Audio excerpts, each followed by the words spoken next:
सम्माननीय सभामुख महोदय, सम्माननीय सभामुख महोदयको अनुमतिले माननीय सदस्य रवि लामिछानेले यस सभाका माननीय सदस्य डोल प्रसाद अर्याललाई सभामुख पदमा निर्वाचित गरियोस् भनी राख्नुभएको प्रस्तावको समर्थन गर्दछु।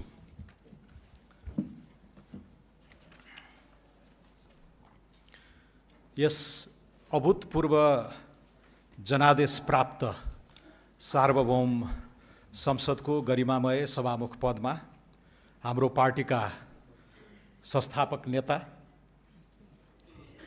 उपसभापतिका रूपमा सहयोद्धा र मेरा मित्र डीपी अर्याललाई यस पदका लागि पार्टीले अघि सारेको छ। उहाँ निर्विरोध निर्वाचित हुने क्रममा हुनुहुन्छ। म उहाँलाई नेपाल सरकार, हाम्रो पार्टी र व्यक्तिगत तर्फबाट पनि हार्दिक बधाई र शुभकामना दिन चाहन्छु।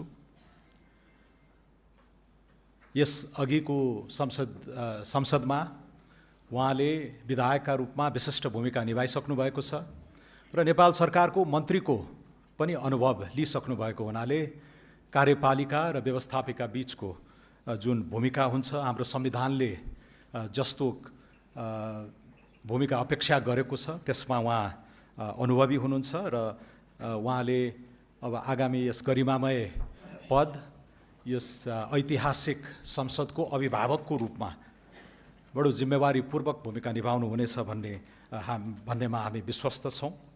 एउटा ठुलो पुस्तान्तरण प्रतिबिम्बित भएको यस संसदमा उहाँको संक्षिप्तै भए पनि असाध्यै परिपक्व राजनीतिक अनुभव जुन छ त्यसलाई यस सदनमा पनि ल्याउनु हुनेछ भन्नेमा हामी विश्वस्त छौँ। विगत केही वर्षमा हाम्रो पार्टीले जुन प्रतिकूलता झेल्नु परेको थियो, पार्टीमाथि, हाम्रा सभापतिमाथि भएको प्रहार हुँदा हामी दुई उपसभापतिका रूपमा जसरी पार्टीलाई सम्हालेर अगाडि लग्न सक्यौँ, त्यस अनुभवबाट पनि मलाई लाग्छ सिङ्गो राष्ट्र लाभान्वित हुनेछ। मैले व्यक्तिगत रूपमा देखेको उहाँको उत्कृष्ट व्यवस्थापकीय क्षमता छ, शालीन समन्वयकारी भूमिका छ र एउटा औसत मध्यम वर्गीय सङ्घर्षबाट ओतप्रोत भएको एउटा जुन गाथा छ, जीवन गाथा छ, त्यसलाई सार्वजनिक नीतिसँग जोड्नुपर्छ भन्ने एउटा उन्नत चेत उहाँमा पनि मैले पाएको छु। यिनै लाइफ एक्सपिरियन्सेसहरूबाट अब आगामी संसद लाभान्वित हुनेछ, यसमा म ढुक्क नै छु। संसदको अभिभावक हुँदै गर्दाखेरि सबभन्दा बढी अपेक्षा गरिने गुण भनेको तटस्थता हो। त्यसमा उहाँ खरो साबित हुनेछ भन्नेमा पनि म विश्वस्त छु। एउटा 51 सालतिरको संसदीय अधिवेशनमा एउटा शब्द प्रचलनमा आएको थियो, सस्पेन्डेड एनिमेसन। कुनै दलीय आबद्धता नराखिकन त्यो तटस्थतालाई थप प्रत्याभूत हुने गरेर एक किसिमको त्याग नै गरेर पनि यो जिम्मेवारी लिनुपर्ने हुन्छ। त्यसमा पनि माननीय डीपी अर्यालले त्यो इङ्गित गरिसक्नु भएको छ र हाम्रो पार्टीको तर्फबाट पनि त्यो रोजाइलाई इन्डोर्समेन्ट हुने नै छ। म टुङ्ग्याउँदै गर्दा अलिकति इतिहासतिर फर्कन चाहेँ। 2015 सालको ऐतिहासिक निर्वाचनबाट सभामुख हुनुभएका कृष्णप्रसाद भट्टराईले केही मानकहरू स्थापित गर्नुभएको थियो। सरकार सत्ता पक्षको हुन्छ, संसद विपक्षको हुन्छ भन्ने मानक त्यति बेलै स्थापित भएको थियो। त्यसलाई हामीले अघिल्ला संसदीय अभ्यासहरूमा कति उतार्न सक्यौँ भन्नेमा प्रश्न आउला, शोधकर्ताहरूले यसमा चाहिँ विश्लेषण गर्दै गर्लान्, तर त्यो एकचोटि फर्केर न्याय गर्नुपर्ने मानक हो जस्तो हामीलाई लागेको छ। प्रचण्ड बहुमतले सत्तापक्ष बलियो हुँदै गर्दा विपक्षीहरूप्रति थप उदार र सहिष्णु हुनुपर्ने पनि हाम्रो पार्टीको मान्यता रहेकै छ।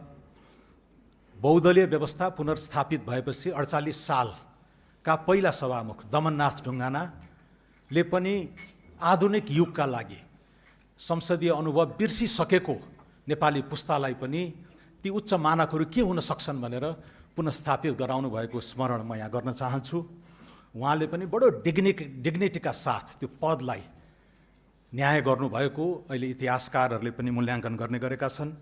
थिति बसाउने, पद्धति बसाल्ने र कहिलेकाहीँ निरस हुने संसदीय गतिविधिहरूलाई पनि उहाँले असाध्यै उच्च हास्य चेतले पनि चाहिँ पस्केर संसदलाई जीवन्त बनाउनुभएका उदाहरणहरू छन्।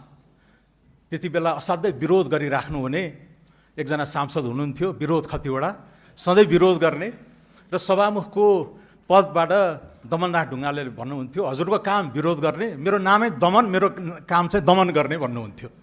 त्यसैले यो खालको एउटा हाउसलाई जीवन्त, लाइभली एउटा कर्मकाण्डमा मात्रै सीमित नगरिकन नेपाली जनताका मुद्दाहरूलाई मुखरित गर्ने एउटा स्पेस प्रदान गर्ने त हो नै, तर त्यसलाई नतिजासम्मै टुङ्ग्याउने र त्यो प्रक्रियालाई जीवन्त एउटा लोकतन्त्र यसरी पनि बग्छ है भनेर देखाउने जिम्मेवारी सभामुखमा हुन्छ। हामीले उहाँबाट त्यो सिक्ने हो।